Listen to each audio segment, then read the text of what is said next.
आहा! ये प्रकृति कितनी सुंदर और कितनी मनोरम है।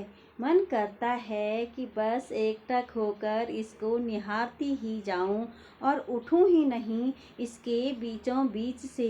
ये ऊंचे ऊंचे पर्वत और उन पर्वतों के बीच से निकलता हुआ झरना और उस झरने से निकलती हुई बूंदें, मानो ऐसा लगता है जैसे किसी ने रुई की फाकें भिगोकर झरने के ऊपर से डाल दी गई हूँ। ऐसा लगता है कि बस एकटक होकर इस झरने को और इसकी रुई जैसी फाकों की बूंदों को मैं देखती ही रहूं।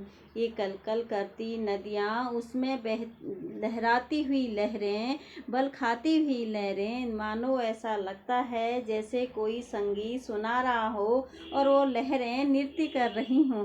मानो वो मुझसे कह रही हों, अपने जीवन में भी ऐसे ही संगीत को रमा और बसा लो, ताकि आप भी मेरी इन लहरों की तरह नृत्य करने लगो और आपका जीवन भी इतना ही सुंदर और रमणीय हो जाए। ये बागों में खिलते हुए फूल और उन फूलों पे गुनगुन करते हुए भौरे, मानो जैसे कुछ कहना चाह रहे हों मुझसे।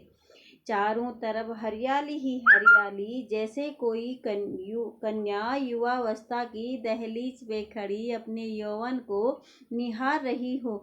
चारों ओर से हरियाली ही हरियाली, यौवन लिए ये प्रकृति और उसके बीच में खड़ी मैं मंत्र मुग्ध होकर एकटक ही उस प्रकृति को निहारती ही रहती हूँ। मन करता है बस एकटक होके इसे निहारती ही रहूं, कहीं जाऊं नहीं। इसके बीचों बीच से कुछ ऐसा ही नाता है इस प्रकृति का और मेरा, बस मैं इसे समझने की और इसे महसूस करने की हर पल एक कोशिश ही करती रहती हूँ, जिससे मुझे बहुत ज़्यादा संतुष्टि मेरी आत्मा को मिलती है।